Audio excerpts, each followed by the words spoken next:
Examen 2 de neurocognición. Unidades 3 y 4.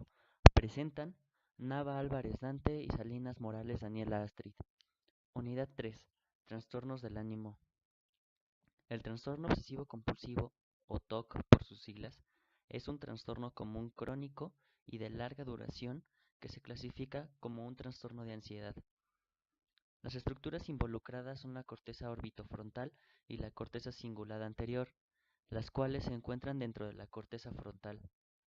La alteración de dichas áreas afecta a las funciones ejecutivas, responsables de la planificación de las acciones, resolución de problemas y adaptación.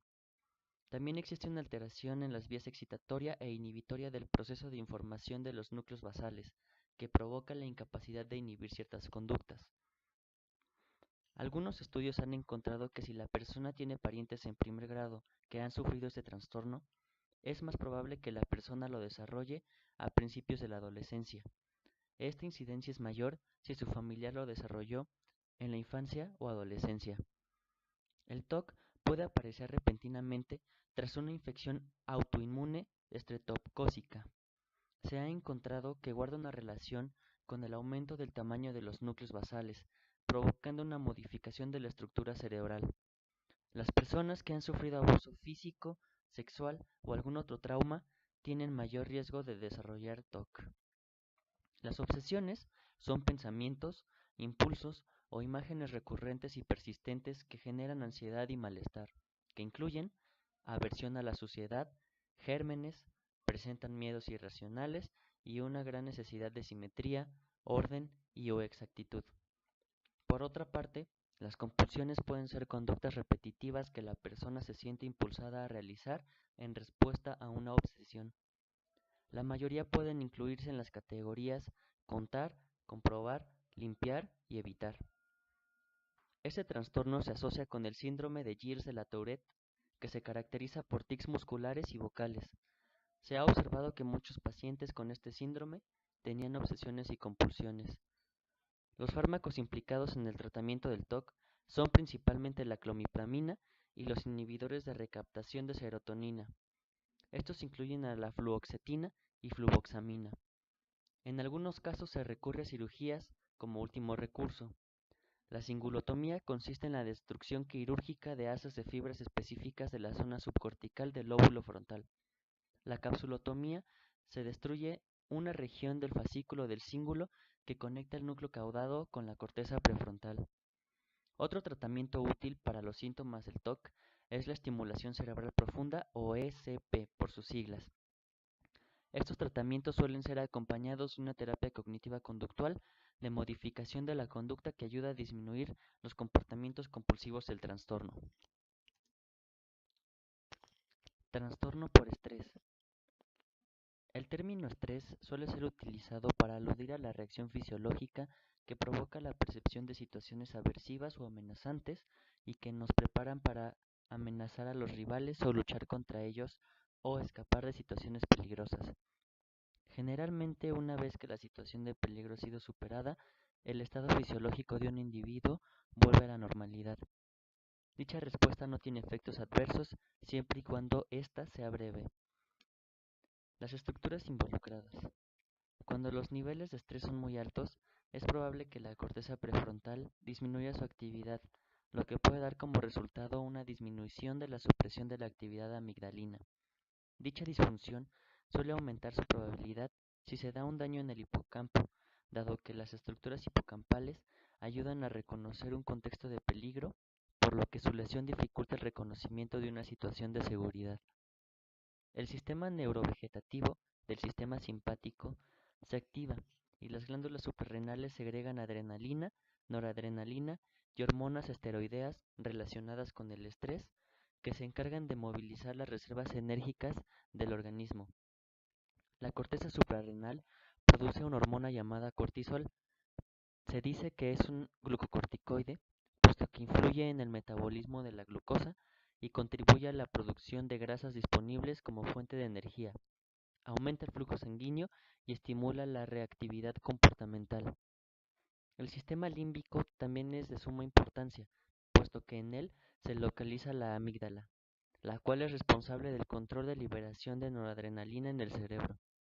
También es aquí donde la hormona liberadora de corticotropina actúa como neuromodulador que interviene en las respuestas emocionales. La adrenalina permite la disposición de los nutrientes almacenados en los músculos para reunir la energía requerida para un ejercicio de gran impacto. La noradrenalina, por su parte, incrementa el flujo sanguíneo que reciben los músculos, aumentando el gasto cardíaco a lo largo del plazo, lo que provoca mayor probabilidad de tener una enfermedad cardiovascular. Los glucocorticoides influyen en el metabolismo de la glucosa, contribuyen a la producción de grasas e incrementan el flujo sanguíneo. Estas hormonas son segregadas especialmente en épocas de estrés. Sin embargo, si esta liberación se extiende por mucho tiempo, puede traer consecuencias graves a la salud como hipertensión, úlceras o diabetes. Cabe mencionar que el factor ambiental influye demasiado en la presentación del estrés, ya que este es una respuesta a elementos externos. Pueden verse involucrados factores socioculturales, tales como la situación socioeconómica, situación laboral, estudios, familia, etc. Los efectos perjudiciales del estrés se deben a la secreción prolongada de glucocorticoides, que tienen efectos tales como aumento de la presión arterial, daño del tejido muscular, diabetes esteroide, infertilidad, inhibición de crecimiento, inhibición de la respuesta inflamatoria y supresión de la respuesta inmunitaria. Un aumento de la presión arterial puede traer consigo crisis cardíacas y apoplejía. La inhibición de crecimiento en niños puede impedir que alcancen su máxima estatura.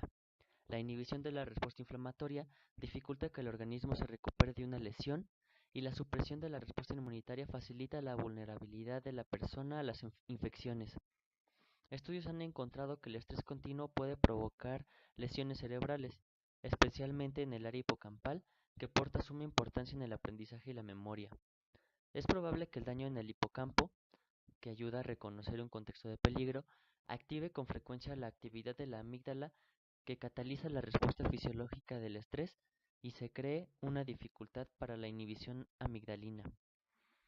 Cuando se tiene trastorno por estrés postraumático, es muy frecuente que los tratamientos conlleven terapia cognitivo-conductual o terapia de grupo.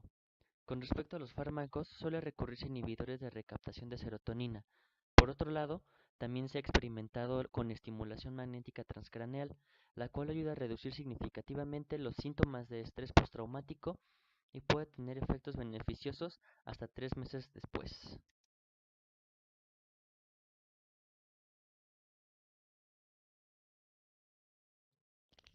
Unidad 4. Alteraciones neurológicas y enfermedades neurodegenerativas. Accidentes cerebrovasculares.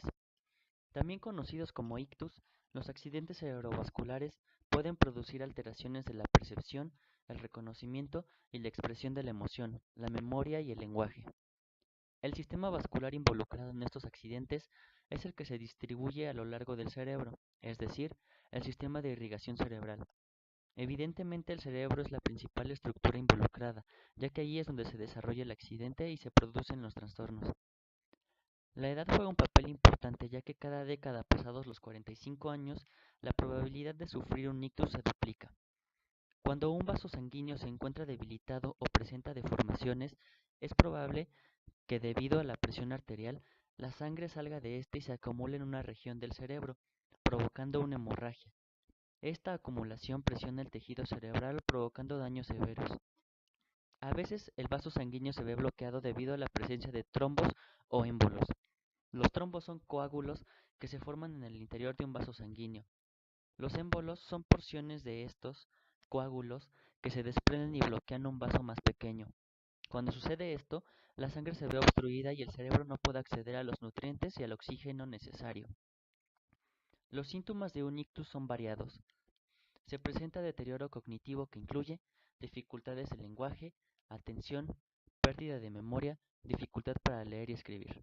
Trastornos afectivos como depresión general, manía, personalidad alterada y alteraciones emocionales. También se presentan alteraciones sensoriales en la visión, la audición y problemas somatosensoriales. Y algunas alteraciones fisiológicas como debilidad muscular, vértigo, mareos y o entumecimiento. Tratamientos.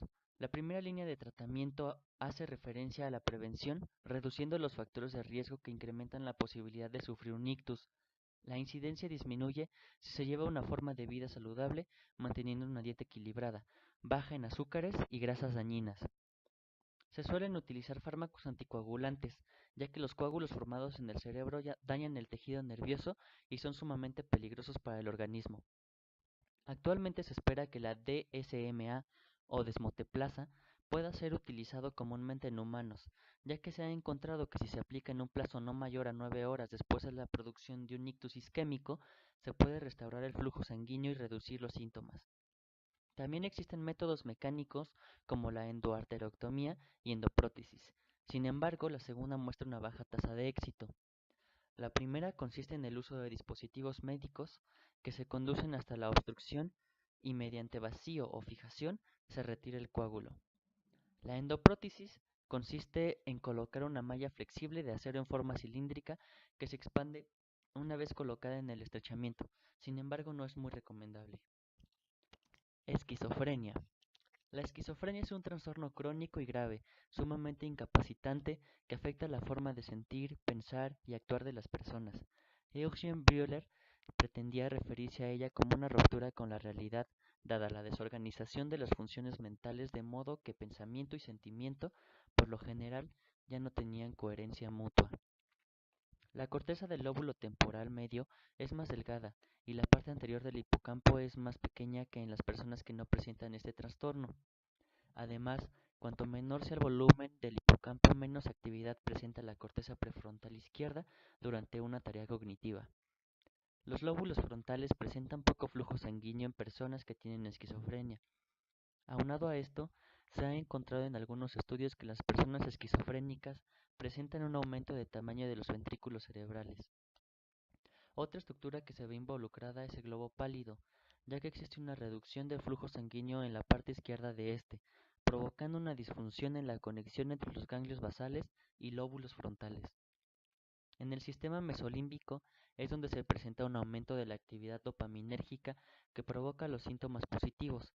En contraste es en la corteza frontal, especialmente en el lóbulo prefrontal dorsolateral, donde se dan los síntomas negativos y los cognitivos, debido a una disminución de la actividad de estos, denominada hipofrontalidad. Estudios han revelado que la esquizofrenia puede tener un origen hereditario, donde la hipótesis de la vulnerabilidad es bien aceptada y consiste en que si bien no puede haber un gen de la esquizofrenia, muy probablemente haya varios genes que hagan propensa a una persona de desarrollarla. Algunos estudios indican que las personas nacidas a finales del invierno y principios de la primavera tienen más posibilidades de desarrollar el trastorno. Esto se debería en un principio a la mayor cantidad de enfermedades víricas y su velocidad de transmisión en estas épocas del año, ya que la gente suele recluirse en lugares cerrados debido a la temperatura. El riesgo aumenta incluso 3 veces más si se vive en una gran ciudad, ya que la conglomeración de personas facilita la proliferación de virus.